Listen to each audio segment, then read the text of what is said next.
Hi, welcome to Lies and Secrets channel. We hope you will have fun with us. Enjoy watching. The rain was relentless, drumming against the windows of our once cozy home, now just a shell of memories.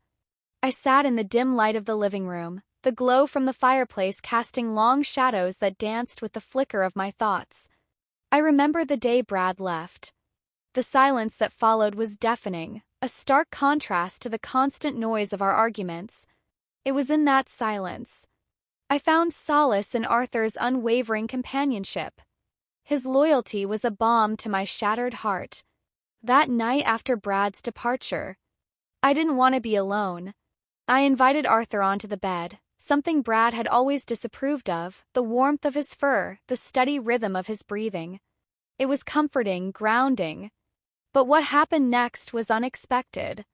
Something I couldn't explain, something that felt right in the moment but wrong in the light of day. The morning after the sun broke through the clouds, illuminating the room with a harsh clarity. I lay there staring at the ceiling, feeling an odd mix of guilt and liberation. Arthur, oblivious to the turmoil in my mind, wagged his tail eager for his morning walk. As days turned into weeks, my life began to take on a new rhythm. I started seeing Dr. Henry, a therapist recommended by a friend. Her office was filled with books and the scent of lavender, a stark contrast to the sterile environment of my home. "Tell me about your feelings towards Brad," she would say, her pen poised above her notepad. I'd talk about the betrayal, the loneliness, but I couldn't bring myself to mention Arthur. Not yet. There was a part of me that feared judgment, that feared the unraveling of what little sanity I felt I had left. But the more I avoided the topic, the more it festered within me.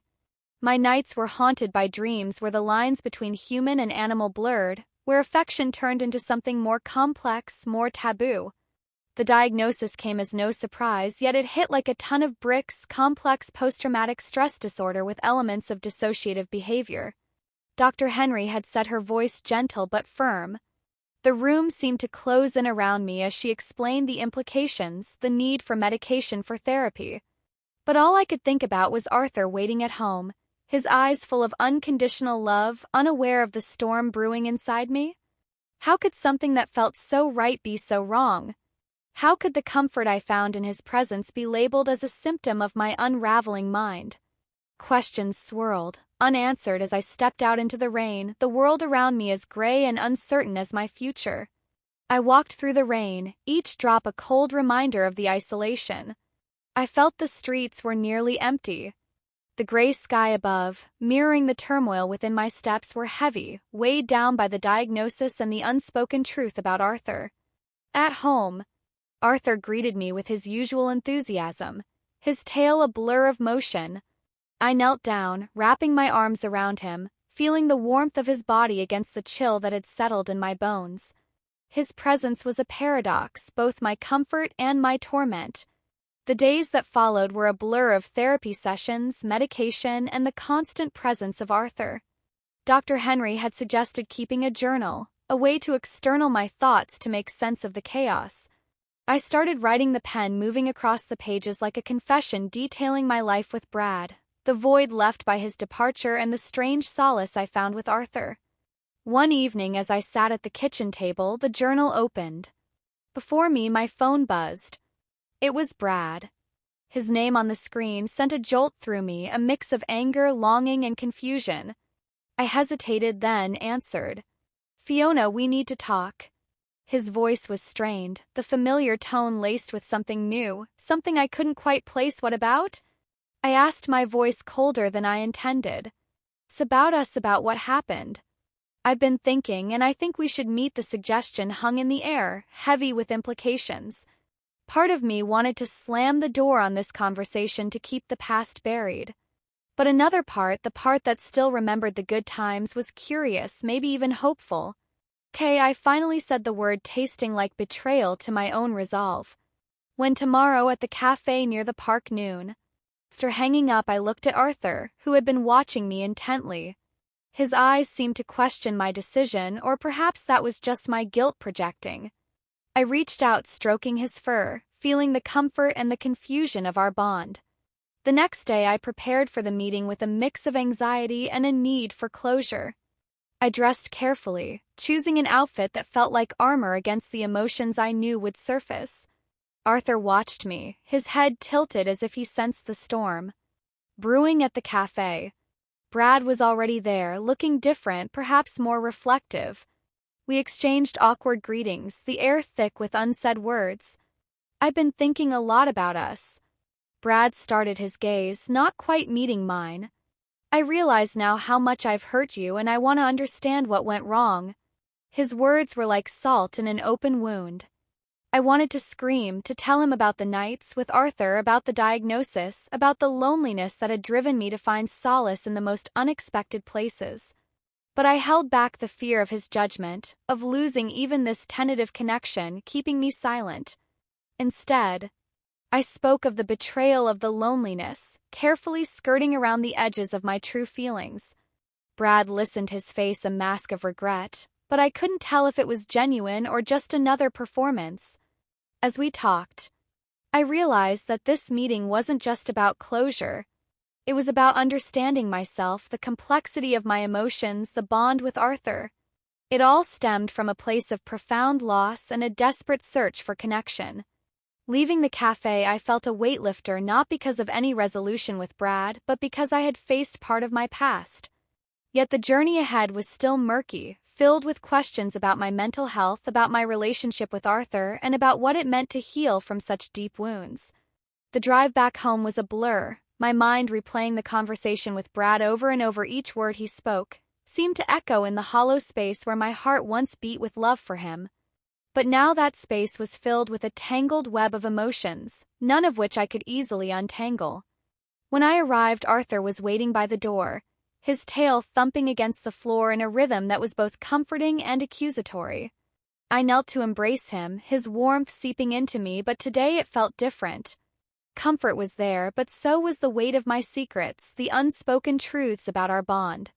I spent the rest of the day in a fog, my journal open but untouched on the coffee table. The words I needed to write seemed to elude me, trapped by the fear of what they might reveal, not just about my relationship with Arthur, but about my own fractured psyche. That evening, as the sky darkened into an inky black, I decided to take Arthur for a walk. The night air was crisp, carrying the scent of impending rain. We walked through the park, the path lit only by the occasional street lamp, casting long shadows that seemed to mirror my own inner turmoil. As we walked, I noticed a figure approaching us. It was Dr. Henry, her face illuminated briefly by the light of her phone. As she checked the time, she looked up, recognizing me, and her expression shifted from surprise to concern. "Fiona, it's late, everything all right?" she asked, her voice carrying a professional warmth. I nodded, though my heart was racing, just needed some air. I managed to say, my voice sounding distant even to my own ears. She paused, looking at Arthur, then back at me. "Have you been writing in your journal?" Her question was gentle, probing. "I've tried," I admitted, feeling the weight of my confession, "but it's complicated." Dr. Henry nodded, understanding in her eyes. "Sometimes the hardest things to write are the ones we need to confront the most. Maybe it's time to talk about Arthur." Her words struck a chord, a painful, resonant note that vibrated through my being. I wanted to tell her everything, to unburden myself, but the fear of what that might mean for my relationship with Arthur, for my own sanity, held me back. "I'll try," I said, my voice barely above a whisper. "I promise." We parted ways, but her words lingered, echoing in my mind as Arthur and I continued our walk. The park was quiet. The only sounds were our footsteps and the occasional rustle of leaves. It was in this silence that I felt the walls I had built around my emotions begin to crumble. Back at home, I sat down with my journal, the pen hovering over the page. The words started to flow, not in a torrent but in a hesitant trickle. I wrote about the night Brad left, about the comfort Arthur provided, and how that comfort had morphed into something else, something I couldn't define or defend. The writing session was cathartic, but it also opened a floodgate of doubt.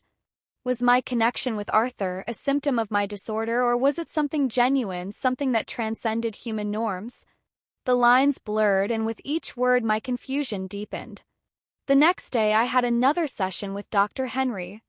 This time I was determined to be more open.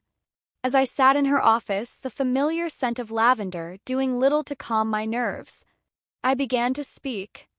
"I've been thinking about what you said. Last night I started my voice shaky about Arthur. There's something I haven't told you." Dr. Henry leaned forward, her expression one of focused attention. "I'm here to listen. Fiona, whatever it is, we'll work through it together." I took a deep breath, the words heavy on my tongue. After Brad left, I found comfort in Arthur more than just companionship. It was intimate. The silence that followed was deafening. Dr. Henry's face remained composed, but I could see the wheels turning behind her eyes. Processing. Analyzing. "Fiona, this is important," she finally said, her voice measured. "It's not uncommon for individuals experiencing significant trauma to seek comfort in unconventional ways, but we need to explore what this means for your recovery, for your understanding of relationships." Her response was professional, devoid of judgment, yet it felt like a cold splash of reality. Comfort I had found in Arthur, which had seemed so pure, so right, was now under scrutiny, dissected for its psychological implications. As I left her office, the weight of my confession felt like a stone tied around my neck. The world outside seemed brighter, more real, and yet more alien. I walked home each step, a reminder of the journey I had yet to complete, a journey not just of healing but of understanding myself, my desires, and the boundaries of love and companionship. Arthur greeted me at the door, his eyes full of love, unaware of the storm he had unwittingly become a part of. I hugged him, feeling the complexity of our bond, the love, the confusion, and the looming questions about what our future held. The days following my confession to Dr. Henry were a maelstrom of emotions. Each morning I woke with a sense of dread, the weight of my revelations pressing down on me.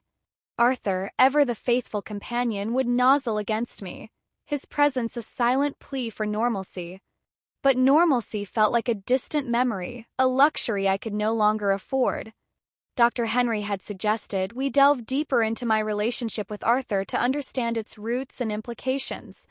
The next session loomed like a storm cloud on the horizon, and I found myself both dreading and needing it. I needed clarity, but I feared the path. It might lead me down. The night before the session, insomnia gripped me. I lay in bed, the darkness of the room mirroring the darkness within. Arthur, sensing my unrest, climbed onto the bed, his body a warm, comforting weight against my side. His breathing was steady, a stark contrast to the chaos in my mind. I turned to him, whispering into the quiet. "What are we, Arthur? What have we become?" His response was a soft whine, his tail thumping gently. It was as if he understood, yet how could he, how could anyone? The morning light was harsh, unforgiving as I prepared for my session. My reflection in the mirror showed a woman on the edge, eyes haunted by the secrets she carried. I dressed mechanically, each movement heavy with the burden of what was to come. Dr. Henry's office. The scent of lavender did little to soothe my frayed nerves. She greeted me with her usual professional warmth, but today her eyes held a deeper concern. "Fiona, how have you been since our last session?" she asked, her voice gentle. I sat down the chair, feeling like a confessional. "It's been overwhelming," I admitted, my voice barely above a whisper. Dr. Henry nodded, her pen ready. "Let's talk about Arthur. You mentioned your relationship with him has become intimate. Can you tell me more about that?" The words stuck in my throat, but I forced them out. After Brad left, I felt so alone, so unwanted. Arthur was there, always there. His love felt unconditional, unlike anything I'd experienced with Brad. Started his comfort, but it changed. She listened intently, her expression neutral but engaged. "And how did that make you feel?" "Conflicted."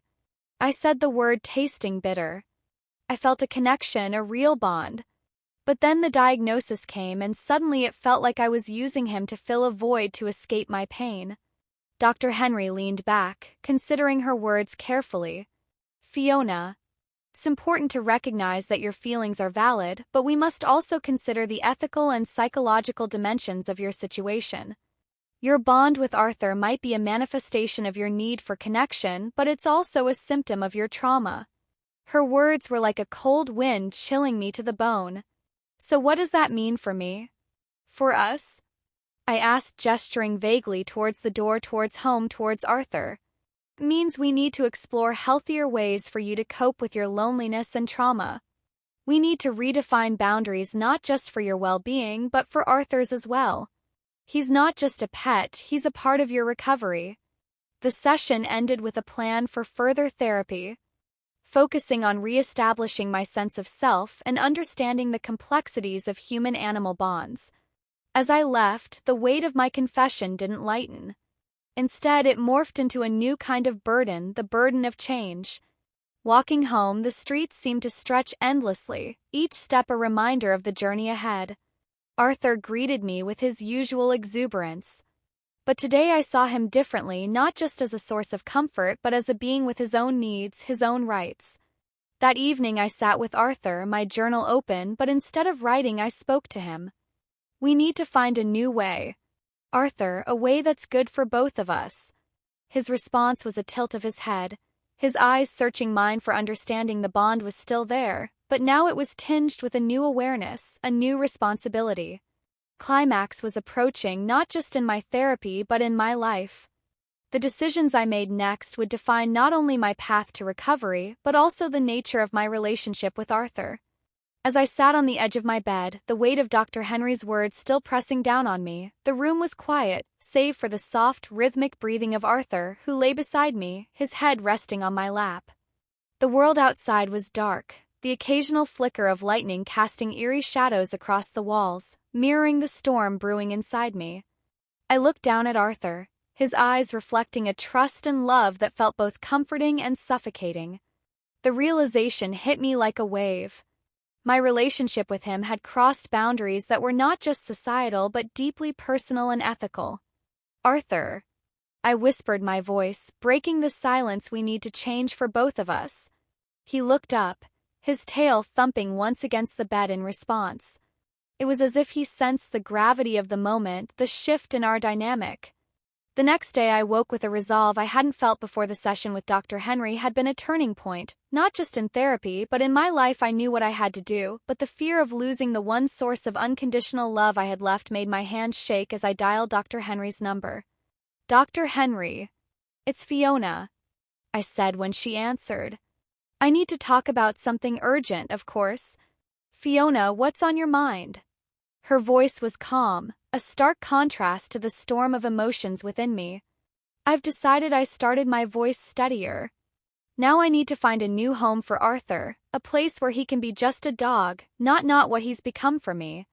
There was a pause, a moment where the weight of my decision hung between us. Fiona, that's a significant step. Are you sure this is what you want? Yes, I replied, the word feeling like a stone in my throat. It's what's best for him and for me if I'm ever going to heal. Dr. Henry agreed to help me find a suitable home, one where Arthur could thrive, be beloved, and live a life free from the complexities of our bond. The decision was made, but the execution was another matter entirely. Over the next few days I prepared. I contacted friends' shelters and even posted online, ensuring Arthur would go to a good home. Each interaction, each potential new owner, felt like a piece of my heart being chipped away. The day came when a couple friends of friends came to meet Arthur. They were kind, their homes spacious, with a yard for him to run. They spoke of their love for animals, their desire for a companion for their aging dog. Everything about them screamed perfect, but as I watched Arthur wag his tail at them, a part of me screamed in protest. I knelt down, wrapping my arms around him one last time. You're going to be so happy here, Arthur. I whispered, tears blurring my vision. You'll have friends and space to run, and you won't have to carry my burdens anymore. He licked my face, his eyes full of confusion and love. It was the hardest goodbye I had ever said, harder than when Brad left, because this time I was the one choosing to let go. As they drove away with Arthur, I felt a part of me leave with him. The house was emptier than ever, the silence deafening. I sat on the floor where we used to play and cried until there were no tears left.